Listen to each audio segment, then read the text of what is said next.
Let us the Torah. Amen. So we're right in the middle of the Joseph story, which is actually the longest. It's 4 parshiot. It's the longest story and the most detailed in the Torah. It starts from his birth. It goes all through his teenage years. And now we're actually, when we left off from last week, which I wasn't here, but he was languishing in prison in Egypt. And for any of you, I mean, I'm sure most of you were here last week. So can somebody just tell us how he got in prison and why he was in prison? Cindy. One of the officials' wives, with Patamore? Potiphar, yes. Potiphar's had the hots for him, tried to have sex with him. He refused. Then she accused him of violating her, and then he was put in prison for it. And then something extraordinary happened, because we know Joseph has a special gift, which is what? What is his special gift that makes him unique? Dream analysis. Yeah, interpreting dreams and having his own prophetic dreams. We know about that as well. And I just want to remind people, because we often forget, that Jacob also had a dream, the latter dream of the angels going up and down. So there's some kind of prophecy or gift of dreaming in the family now. And while Joseph was in prison, this was last week's Parsha. Does anybody remember what happened? What happened while he was in prison? The cook had very bad dreams. The cook had a bad dream, and the butler, or the wine, the man who kept the cupbearer each had dreams, and they were very troubled by them. And Joseph interpreted them, and he told the cook that he would be hanged in 3 days, and he told the butler that he would return to his post in Pharaoh's palace in 3 days, and it came to pass. And then Joseph said, "Don't forget me. Please don't forget me." But of course they did. They forgot him. He was a young Hebrew slave, and the butler went back until where we are right now in the Parsha. So I hope people will, like Brad and Doug and Abby, will turn on Abby has hers on. Turn on your camera, because it's nice to see you while we're studying together. And I'm going to, first I have to share. Well, somebody just got in. Let me see, share screen. And we're going to share this. And here is what now happened. Something, we know this story pretty famously, but actually I want to start with telling you, I was just looking at commentaries, and it said, well, let me ask you before I do this. Every year, this story is read during Hanukkah. The Parsha always seems to coincide with Hanukkah. Does anybody have any theory of this? And the rabbis, the Talmudic rabbis, see a connection. Does anybody see a connection between the story of Hanukkah and the story of Joseph? And particularly this Parsha, where it starts with him in jail, in prison. Ben. Story of resilience. Yes, story of resilience. Any other thoughts about what's connected between Hanukkah and the Joseph story in this particular Parsha, which is the one always read during Hanukkah? This idea of him being imprisoned and brought low, just like the Judeans were basically imprisoned or brought low, or under, they were helpless and they were being persecuted, this idea. And then during this Parsha, he rises to the top. He becomes second in command of all of Egypt. And so the sages connect that to the victory against the Syrian Greeks. It starts with the Israelites very low, the Judeans very low in their situation, and rising to the top and conquering the enemy. So they see that connection. I thought that was extremely interesting, so I wanted to share that with you. Okay, so now here we are, and it starts with this extraordinary dream. So who would like to read? Cindy, why don't you read? It came to pass at the end of 2 full years that Pharaoh was dreaming, and behold, he was standing by the Nile. So just 1 second. So Joseph has still been in prison for 2 years, because this is 2 years later. He's still down there in a horrendous, we can only imagine the conditions. Continue. And behold, from the Nile were coming up 7 cows of handsome appearance and robust flesh, and they pastured in the marshland. And behold, 7 other cows were coming up after them from the Nile, of ugly appearance and lean of flesh, and they stood beside the cows which were on the Nile bank. And the cows of ugly appearance. Oh, sorry about that. Go ahead. The cows of ugly appearance and lean of flesh devoured the 7 cows that were of handsome appearance and healthy. Then Pharaoh awoke, and he fell asleep and dreamed again. And behold, 7 ears of grain were growing on one stalk, healthy and good. And behold, 7 ears of grain, thin and beaten by the east wind, were growing up after them. And the thin ears of grain swallowed up the 7 healthy and full ears of grain. Then Pharaoh awoke, and behold, a dream. One more. Now it came to pass in the morning that his spirit was troubled. So he sent and called all the recommencers of Egypt. Necromancers. Oh, necro. Those are magicians. Yeah, go ahead. And all its sages, and Pharaoh related to them his dream, but no one interpreted them for Pharaoh. Okay, I want to stop for a minute. Why do you think, or do you have any opinion of, why do you think he had basically the same dream twice? They had the same dream twice. So it wasn't about cows. It was more the symbol. Okay, so, what's the symbol?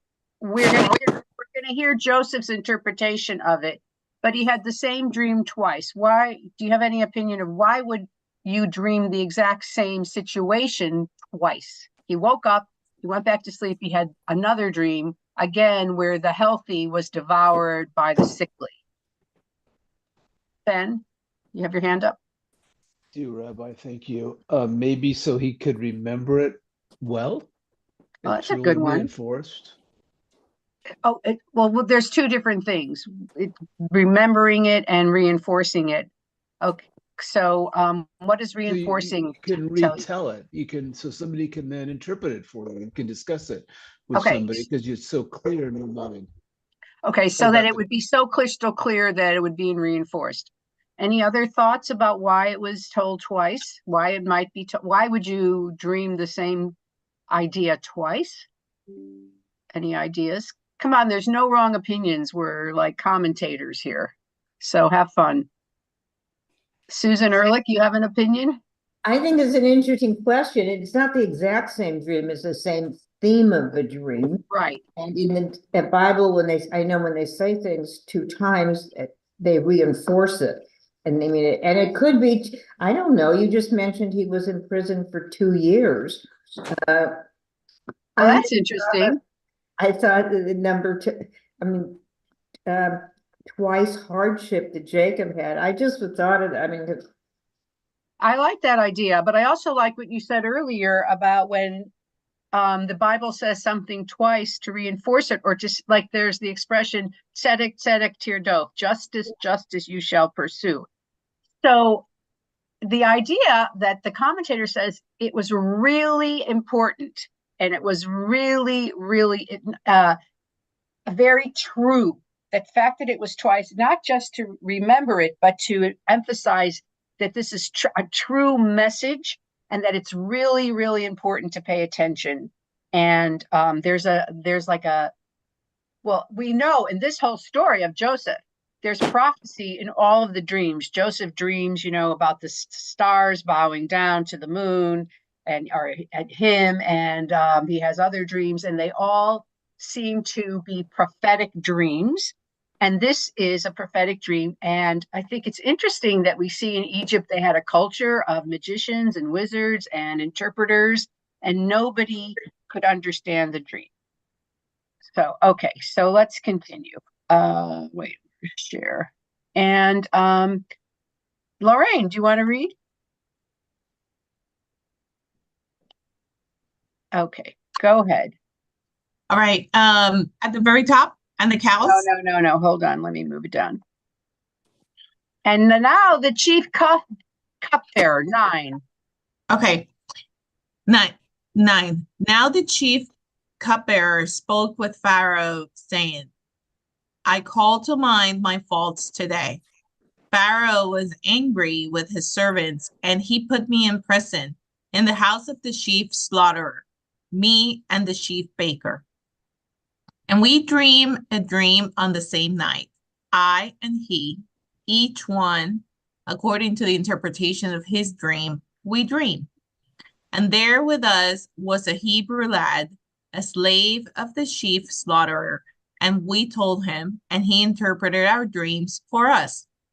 For each of us, he interpreted according to his dream.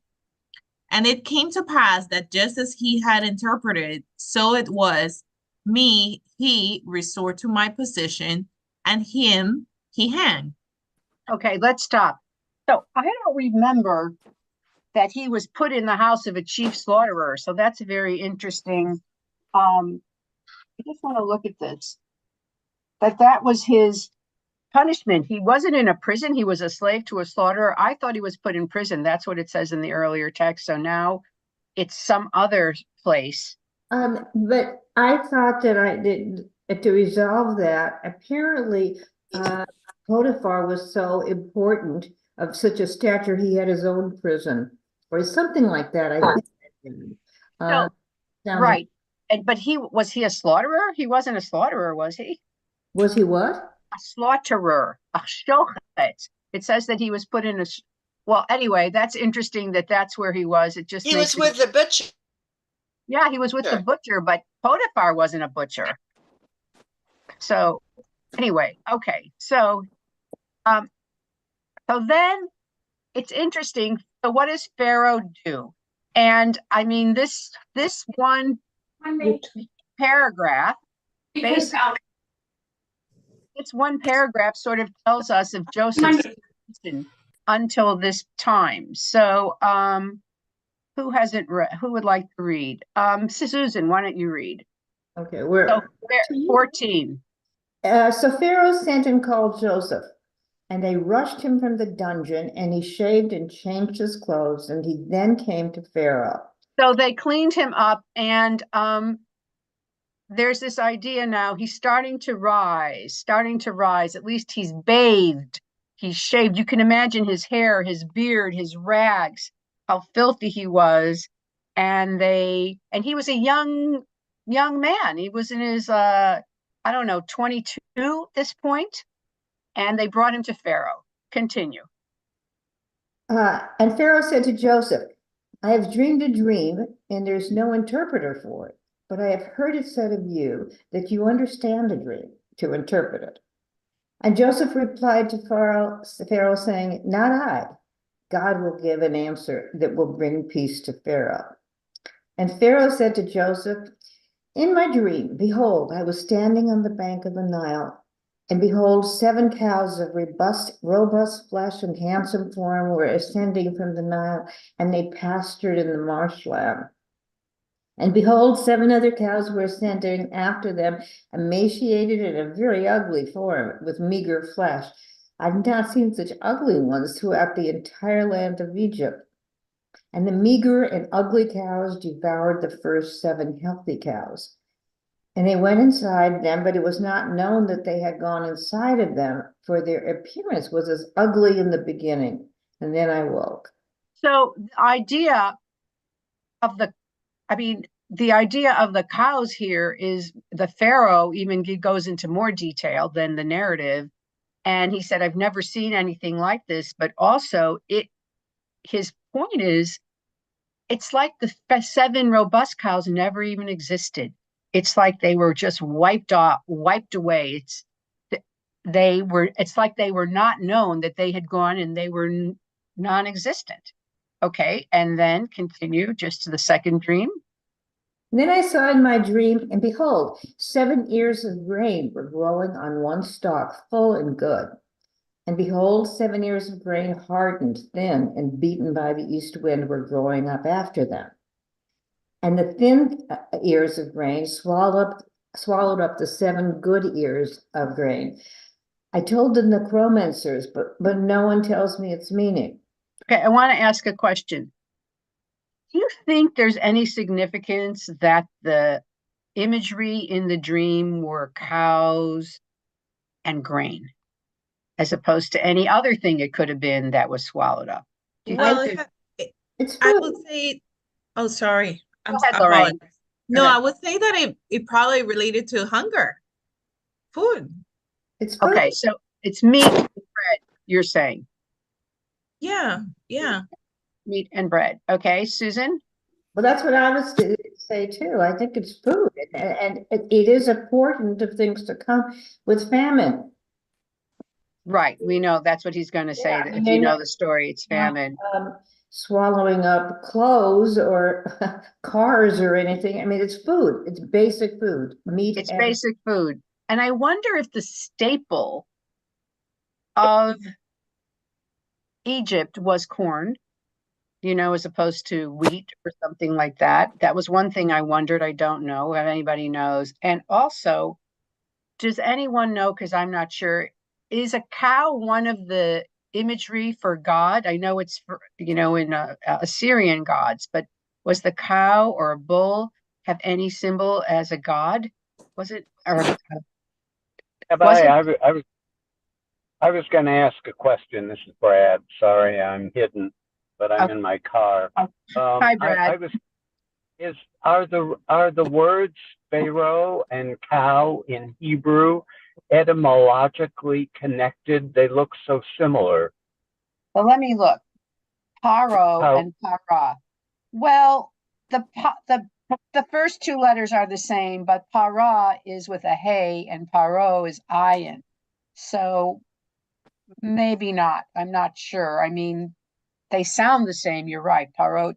But I was wondering if it was a bringing down of Egyptian gods, that Egyptian gods will even be helpless in the face of this famine. They will be swallowed up in terms of, you could pray to them all you want, but it's not going to make a difference. That's what I was wondering, if the cattle image has something to do with any of the Egyptian gods of all of their gods. Does anybody know if that's one of their gods? I don't know that. Often the gods that they worship are bulls, the masculine, not the right. Not the cows which have meat and milk, land of milk and honey. So I see them cows as food more as than food, as sources of life. Sources of life, whereas the bulls are the right. Big, so we're saying that all the sources of life, dairy. Susan, I just found something interesting on the internet. Okay. Okay, so it says that Apsis, also called Hap or Happy, was an ancient Egyptian bull god of fertility and the underworld, who was worshipped in ancient Egypt. So maybe there was, multiple meanings, multiple symbology here going on, both the symbol of meat and dairy, because, you milk, and also the symbol of Egyptian deities also being helpless. It just, it's the bull, but it's what fertilizes the cow or whatever. I don't know. Maybe I'm stretching. I just thought it was interesting, and I was curious what anybody else thought. Any other on that? Yes. Can I say something? Please do. And the wheat is in many of the monuments of the Egyptians. There is the image of wheat. Yes. So wheat was very important in their livelihood. Yes, but they picked corn, so I guess corn must have been equally as corn. It was corn, but I mean wheat. That's also a source of grain, a source of food, or whatever. But I always think there's a lot of times there's multiple meanings at the same time. Okay, so then here comes Joseph, the young, now cleaned up slave, Hebrew slave, foreigner. I don't know how many Hebrews they knew. Okay. And here we go. No, okay, so, sorry. We're up here, and, okay, Ben, do you want to read? 25. Thank you. Yes. 25. And Joseph said to Pharaoh, Pharaoh's dream is one. What God is doing, he has told Pharaoh. The seven good cows are 7 years, and the 7 good ears of grain are 7 years. It is one dream. I apologize for the dogs. That's all right. And the seven meager and ugly cows coming up after them are 7 years, and the 7 empty ears of grain beaten by the east wind will be 7 years of famine. It is this matter that I have spoken to Pharaoh. What God is about to do, he has shown Pharaoh. Behold, 7 years are coming, great plenty throughout all the land of Egypt, and 7 years of famine will arise after them, and all the plenty will be forgotten in the land of Egypt, and the famine will destroy the land. And the plenty will not be known because of that famine to follow, for it will be very severe. And considering the repetition of the dream to Pharaoh twice, that is because the matter is ready to emanate from God, and God is hastening to execute it. Okay, so here's another, I'm going to ask you a couple things, but Joseph saying it's twice because it's coming now. It's happening right away. God is ready to start it. So the plenty is happening, going to start right now.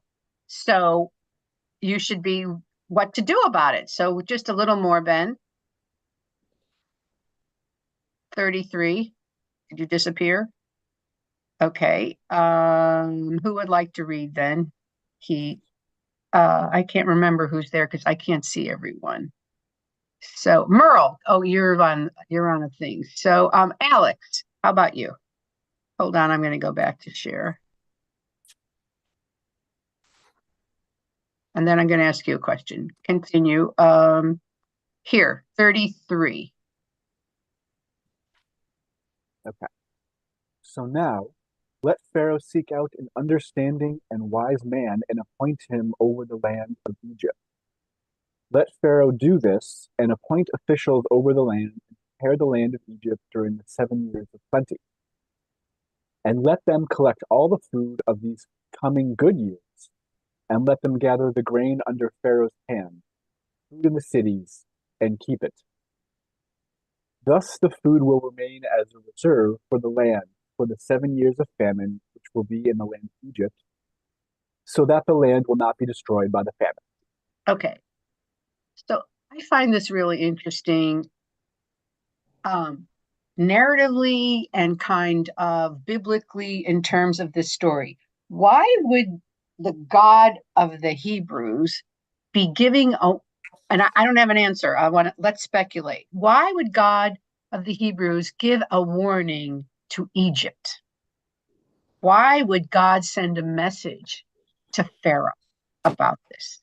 What does it say about God? What does it say about the ancient world? And how Pharaoh totally accepts this interpretation without question. So what does it say, do you think, about the ancient world, about the Torah telling this story? Okay, Cindy. Well, it's setting up everything for the Exodus, because Egypt will be prepared during the famine, but Jacob and his family are in another land that wasn't prepared. So then they had to come to Egypt because they weren't having the famine, because Joseph had the knowledge not to have it. That's really interesting. I really like that. Susan, and then Alex.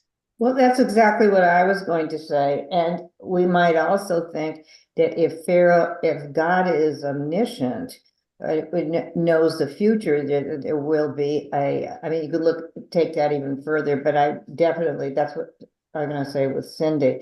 And it's also, Egypt wasn't at war with Israel. Jews weren't slaves there yet. And no, but why would God, in the ancient world, each country had their own gods who they worshipped and looked out for.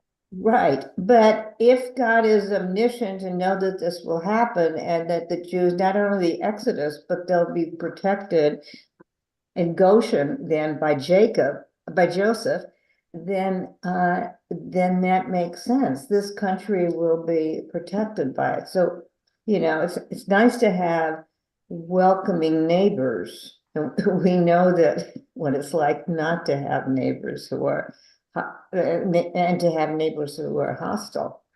Okay, thank you, Alex.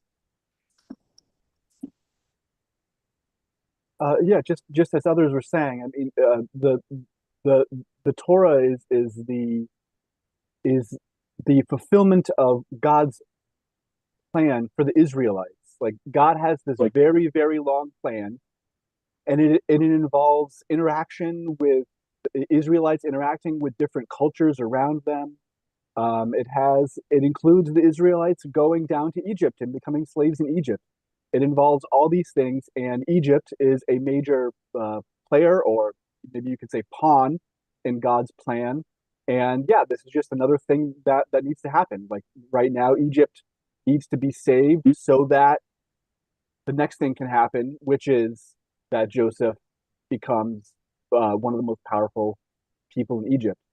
Um, Also, like regarding different gods, I think um, each kind of country or nation did sort of have their own gods. But if there was a very wise person or group of very wise people that were in a land and they had different gods, then the ruler of the land, like I don't think things were as exclusive as we think they are. I think you're right. I think you accepted gods from anywhere that So worked for you. like for example here, like Joseph having this very being very wise and interpreting this dream. I don't think it's like without the outside of the realm of possibility to think that Pharaoh would have been like, wow, okay, this person is very wise. I wonder what God they worship. Interesting. Oh, that's interesting. Or he had heard of, they knew of this God. Don't forget that Abraham and Isaac had experiences in Egypt when they tried to pass their wives off as sisters to the Pharaoh. And the Pharaohs took them, and then they had repercussions. They got sick, all kinds of things happened. So, in the past, Pharaohs are very familiar with the Hebrew God.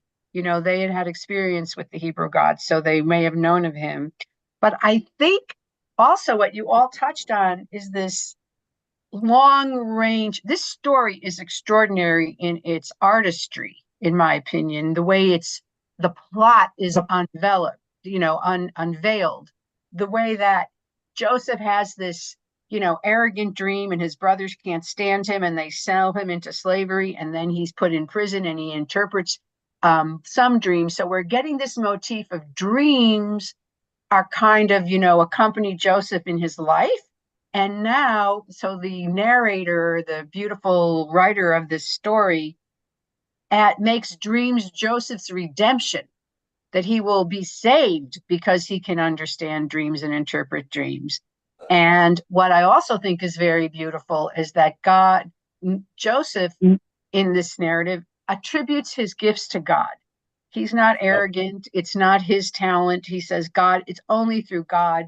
So it's reinforcing, our God, or the Hebrew God, or Joseph's God, as sort of guiding this entire story, as we're saying, to get the Israelites into Egypt for good, and then for bad, and then for good, all the way to get the Torah. You could actually think this whole thing is about getting the Torah ultimately, because after the Exodus, when they go to Sinai, they get the Torah. Cindy. Well, since there is just one God, any group can call God by a different name. We say Hebrew God, Allah, the Egyptians can pray. But since it's just one God, doesn't God look over all the people and protect all of them, no matter what they may call God?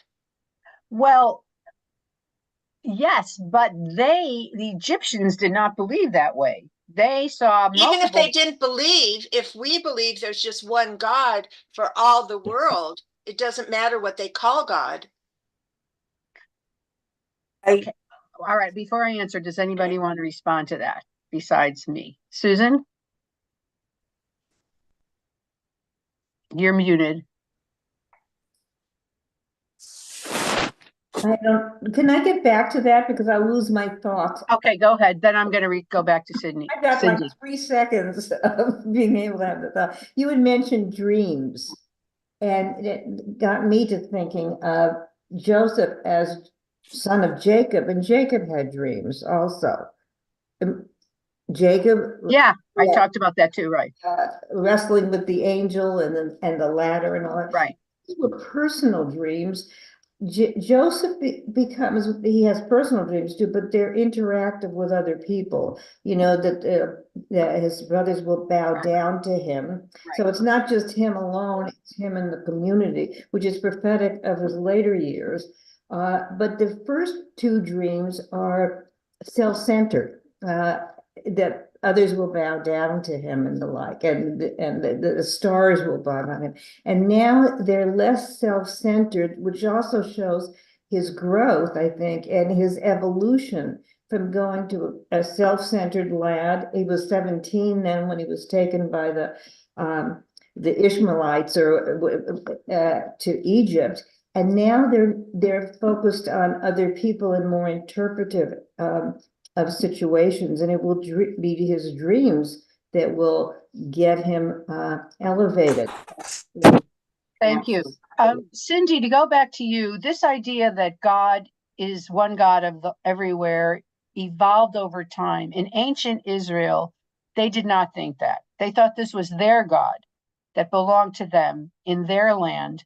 And it even says, you shall have no other gods before me, because there were other gods that everybody knew. Everybody had their gods. And in fact, there is one interpretation of Jacob's ladder dream that the angels of Canaan are going up and down are coming the angels for Haran, where he's moving to, that there were specific gods and angels for each country. And that's why when the first temple was destroyed, which is, 586 BCE, the Israelites, I've talked about this, kind of had, or the Judeans, they were Judeans by then, had a nervous breakdown because they said, our God's abode in Jerusalem is destroyed. There's no place for God to dwell.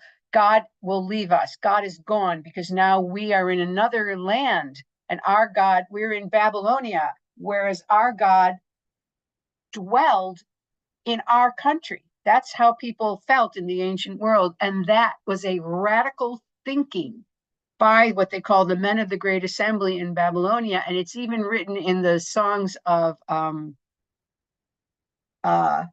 what's the book in Ketuvim that's all about the exile? Lamentations. In the book of Lamentations, Echa, you see in the different poems how they come to this idea that God can travel with them and be with them and be anywhere. That was an evolution of an idea of God. In the time of ancient Israel, certainly this time, different God, your God dwelled in your country. And so the fact that Pharaoh knew about this God, he didn't worship it, but he knew this was the Hebrew God. So they didn't think that yet. This was a kind of an evolutionary enlightenment that came over time, because Israelites were pretty much like any other ancient world country in a lot of ways, until they may have sacrificed children until the Abraham and, the Akedah. We don't know. But why do we need that story to say, don't do it? I always say in the Torah, I say this a million times, they don't say don't do something unless people are doing it. You know what I mean? They don't say don't kill unless people are killing. And I wonder if saying don't sacrifice children was because that was normal in ancient Greece. For sure they did that in other countries. So I don't think at this point, but I think that Egyptians probably had a healthy respect for the Hebrew God because they'd had other experiences with him and they respected Abraham, they respected Isaac, they respected Jacob, probably, and now Joseph. So, though he didn't realize maybe that he was from that lineage. Okay, so let's continue. And who hasn't read? Abby, do you want to read? Yes, I can read. Say share. Did I say share? Yeah. Wait. No, you didn't share yet because I'm on my phone. Hold on Yeah. a minute. Hold on. Let me write. Share screen. Okay. So, and there's Okay. something very interesting coming up. So we're What at number? 37. 37. 37. Okay. The matter pleased Pharaoh and all his servants. The Pharaoh said to his servants, "We will find anyone like this. Will we find anyone like this? A man in whom there is a spirit of God." Okay, Then I want to Pharaoh, stop. I want to stop okay. because in Hebrew, that expression, Spirit of God, is Ruach HaKodesh. Ruach HaKodesh is a really special word, and it's the Christians use it as like the Holy Spirit or the Holy Ghost. But Ruach HaKodesh is like a holy prophecy, prophetic, or soul creating essence in you. Ruach HaKodesh, we think of that as somebody who has, the Holy Spirit, but that doesn't really even say it in English. It's like this essence of prophecy and depth and understanding that comes from God isn't considered holy. And we don't really say Holy Spirit anymore because the Christians, the Catholics, they say the Father, the Son, and the Holy Spirit. And they see that as a separate entity, but we see it as something that is infused in people with vision and holiness and understanding and depth. That's considered Ruach HaKodesh. And this is the first time that that expression is used in the Torah. And it's described as something Joseph has. We know he has it because look at this, his ability to interpret dreams. But it's expressed by Pharaoh, which I find very interesting that Pharaoh uses this expression in the narrative. So I just wanted to point that out because Ruach HaKodesh is a really special expression. Okay, so then, and also in the commentary I read, when Pharaoh says, "Will we find anyone like this?" It's rhetorical. He knows exactly who he's talking about immediately. Okay, so then again, I just want to, he again talks about, I just want to see what the word for God is in Hebrew when he says, hold on one second. Accordingly, Pharaoh should find a man of discernment, the Spirit of God, and he says, Elohim. The word is Elohim, is the word that he uses for God in this one. Okay, I was just curious if it was Adonai or Elohim. Okay. You want me to continue? Yes, 39. I don't know, it just says 9, but it's 39. Yeah, that's fine. I can see it.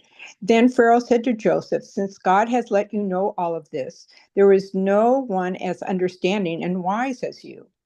You will be appointed over my household, and through your command all my people shall be nourished.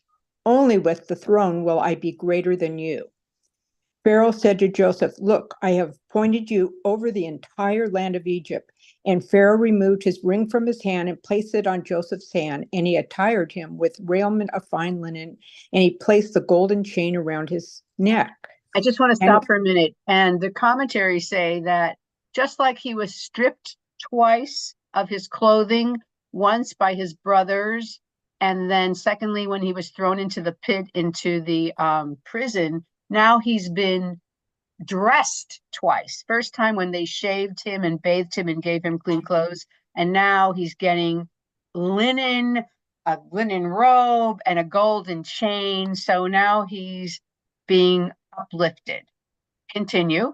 Okay, and he had him ride in the chariot of second rank, and they called out before him, "This is the king patron," appointing him over the entire land of Egypt. And Pharaoh said to Joseph, "I am Pharaoh, and besides you, no one may lift his hand or foot in the entire land of Egypt." And Pharaoh named Joseph Zehethapaneah. I don't know. Ziphanat Paneah. Okay, Paneah, and he gave him Asenath and daughter Potiphera, the governor of On, for a wife, and Joseph went forth over the land of Egypt. Okay, let's stop. So I want to just okay, he named him this name, which means, let me just find it. It means, what does it mean? Hold on. I'm sorry, I have a thing here. Hold on. And Zabanat Paneach. The Egyptian words mean God speaks, he lives. This is an Egyptian, or the creator, sustainer of life. And it says during this period in Egypt, it was not unusual for foreigners and Semites in particular to be welcomed by the court and to rise into positions. But the commentators also say this is the first time somebody got two names, and that the Jewish tradition of giving two names, like my name is Sarah Leah, like a lot of Jews have two names, that comes from this story where Joseph was given two names. Also, this is just an aside. I honestly didn't know this, and I feel embarrassed that I didn't know this, but I just read this in this commentary.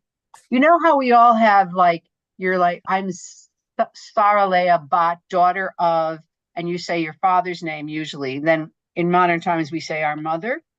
But apparently, and I don't know why I didn't know this, when you're doing a Misha Berach, you say you're the son or daughter of the mother's name. You're supposed to say the mother's name, which, you know, the healing, the nurturer. So if I'm saying, say a Misha Berach for me, you would say Sarah Leah bat Rashka Brina. That's my mother's name. I didn't know that, but I was reading it in this commentary. Okay, here's something else, though. Who did he marry? Asnat, daughter of Potiphera. Does that name sound familiar? Potiphera to anybody? Well, it sounds like Potiphar. Exactly. And the commentators say it was the daughter of Potiphar, that he gave his daughter as an acknowledgement that Joseph was innocent. And so now Potiphar, who was his master and then his punisher, judge, is now his father-in-law. And he married Asnat, was his daughter. And Asnat is still a popular name in Israel. It's interesting. It's an Egyptian name. I've heard it. Susan, did you want to say something? I just thought of something. I thought it was like, that's wonderful because Potiphar was very good to him. However, we only know of one wife, and the one wife tried to seduce him. So that's not the daughter of this wife. I guess so. But, you know, children were the property of their father, you know, in the ancient world, in Rome, whatever, you know, the wives were, he might have had multiple wives. We know of only one. Hopefully it was only a wife. Right. But they don't tell us Asnat's mother. They just say Potiphar. So I thought that was extremely interesting. Rebecca, do you want to read? So let me share. Okay, hold on. Okay. And here he is now. Look how he's risen up on this last day of Hanukkah as we're reading this depth, and is now at the height. 46. And Joseph was 30 years old when he stood before Pharaoh, the king of Egypt. And Joseph went out from before Pharaoh and passed through the entire land of Egypt. And in the 7 years of plenty, the inhabitants of the land gathered food by handfuls. And he collected all the food for 7 years that was in the land of Egypt. And he placed food in the cities. The food of the fields surrounding the city he put within it. And Joseph gathered grain like the sand of the sea in great abundance until one stopped counting because there was no number. And to Joseph were born 2 sons before the year of the famine set in, whom Asenath, the daughter of Potiphera, the governor of On, bore to him. And Joseph named the firstborn Manasseh, and for God has caused me to forget all my toil and all my father's house. And the second one he named Ephraim, for God has made me fruitful in the land of my affliction. I guess Ephraim comes from or fruitfulness, and Menashe, I guess, I don't know what the root of that word is, but I just read something else that you're going to love. Okay, hold on. So is that Hebrew that he's naming them? No, I think it's So it's Egyptian? I think so. But a rabbinic legend identifies Asnat as the daughter who was born to Dinah. Dinah, who was raped, remember? Jacob's daughter, after she had been violated by Shem. Subsequently, she was adopted by the childless Potiphar. Thus, Joseph, like the other patriarchs, marries a relative. So we never hear about Dinah, but they say that she perhaps was that's not what, I don't know how she got to, well, Shem, I don't know. How did this little baby get to Egypt? Unless you read The Red Tent, in which Dinah does go to Egypt, which is a novel, which is fantastic. The other thing I want to point out is that the two sons of Joseph are Manasseh and Ephraim. And every Shabbat, when we bless our children, we bless our daughters, and we say, may you be like Sarah, Rebecca, Rachel, and Leah. And you say to your sons, may you be like Manasseh and Ephraim.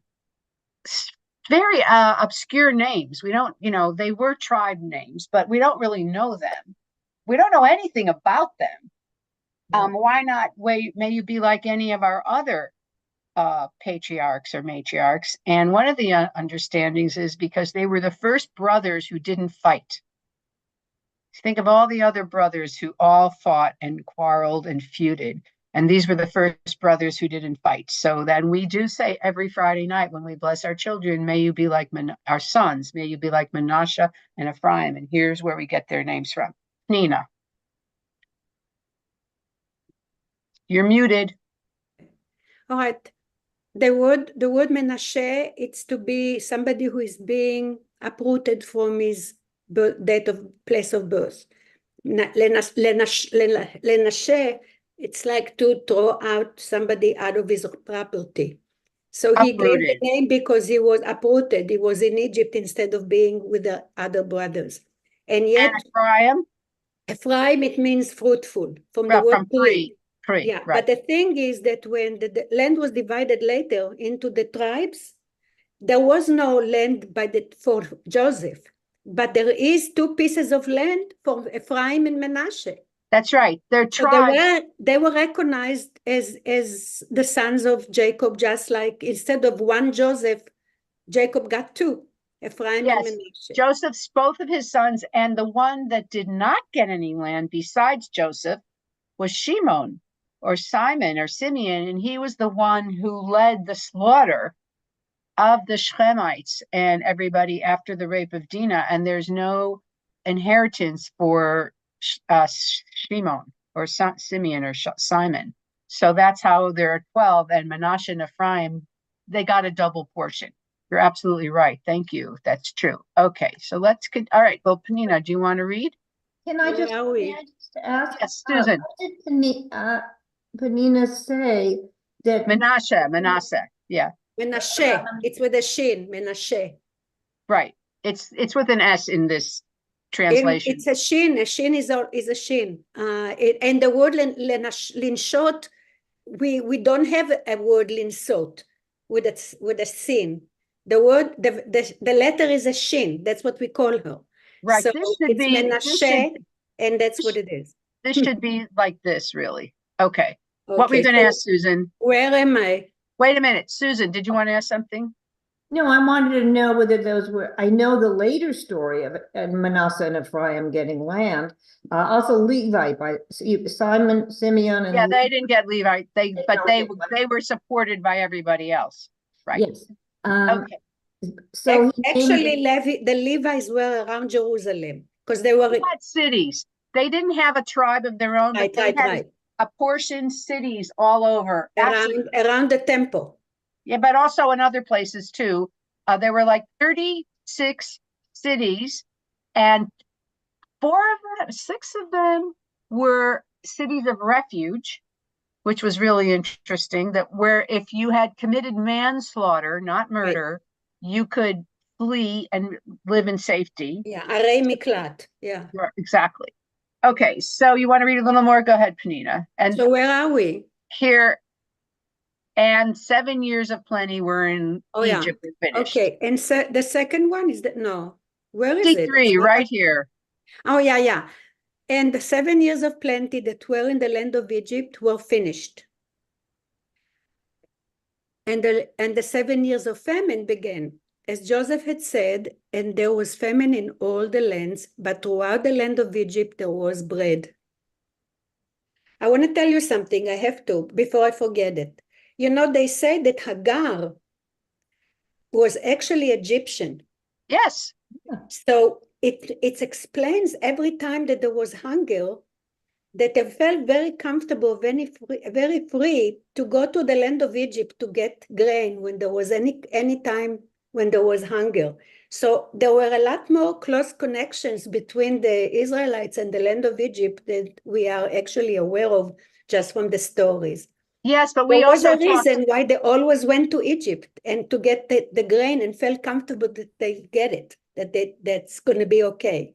Okay, and we also talked about that the pharaohs were very familiar with the Israelites from the, experience with Sarah and Rebecca, and they knew about the God and all that stuff. Yeah. So yeah, you're absolutely right.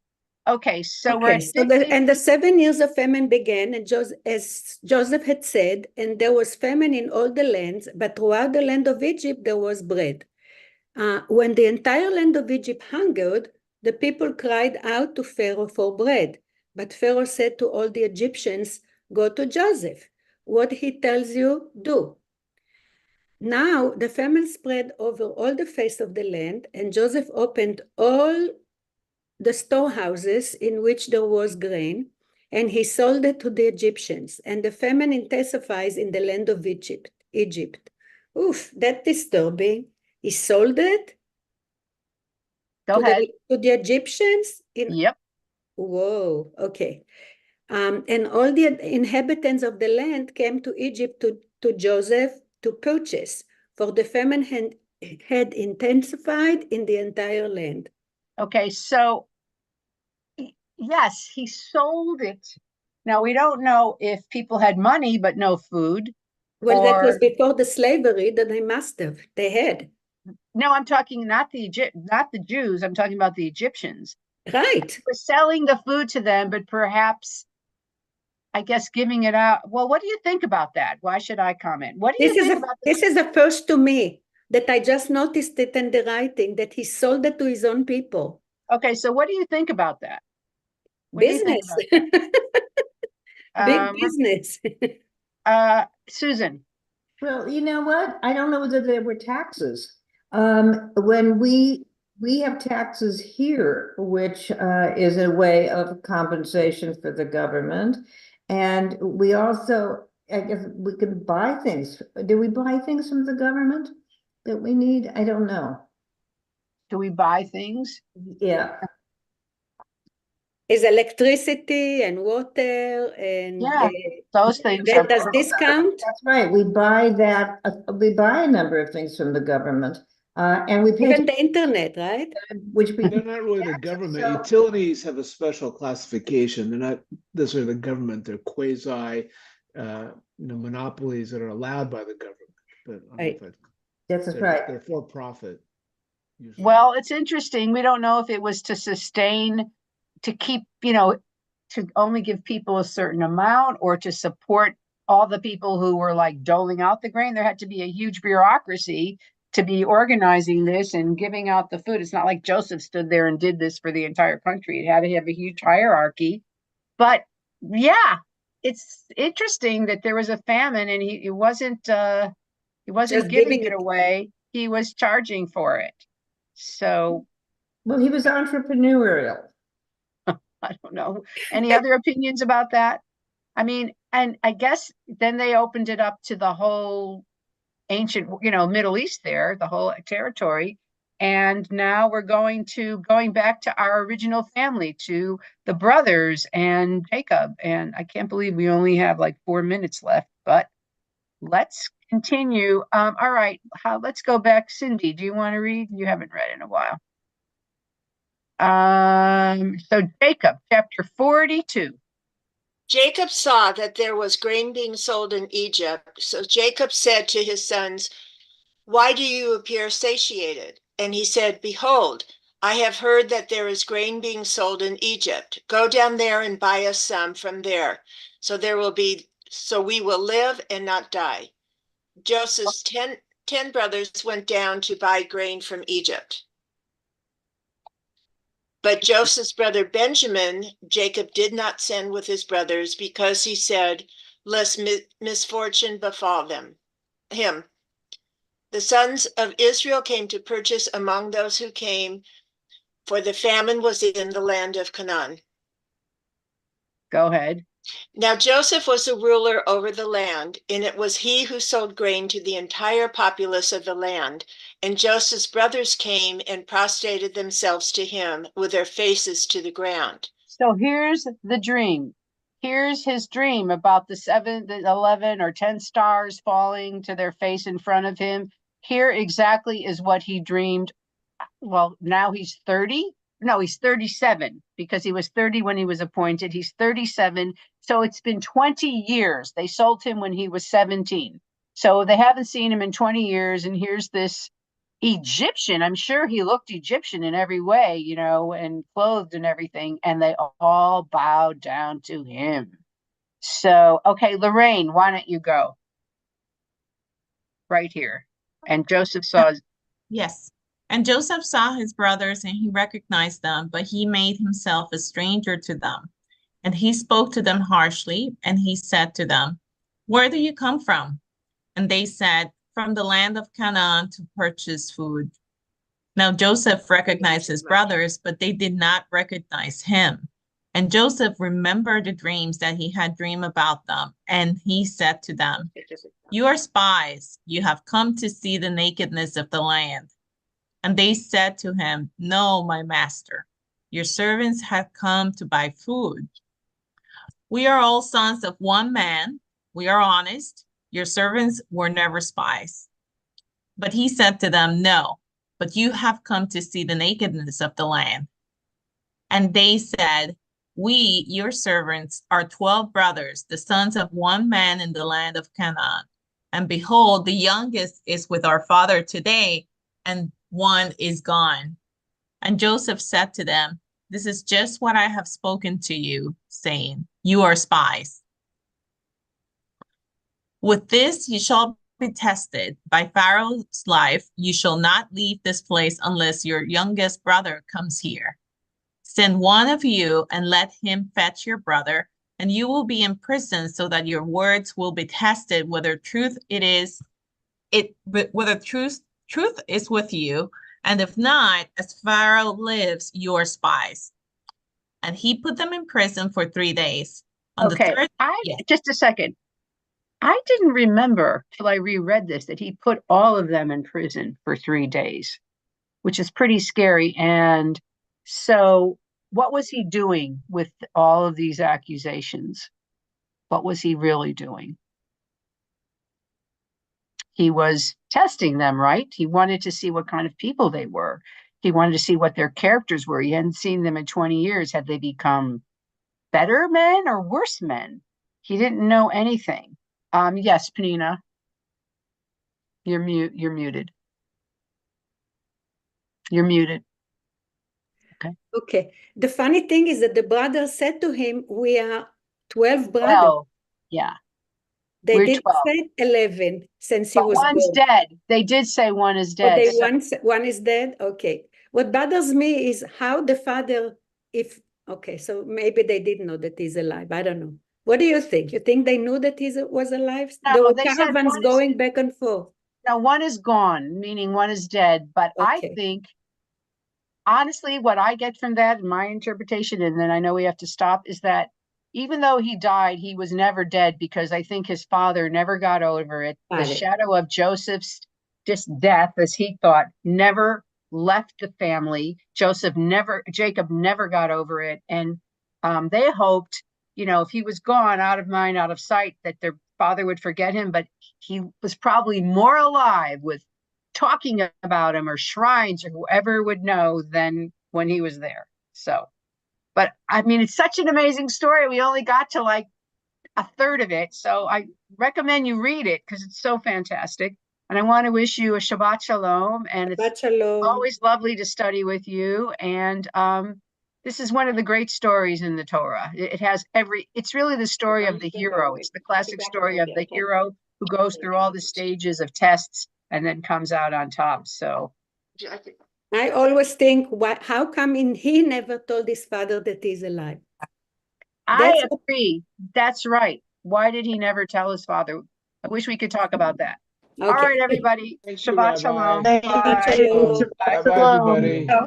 Please let us know how you feel. Shalom.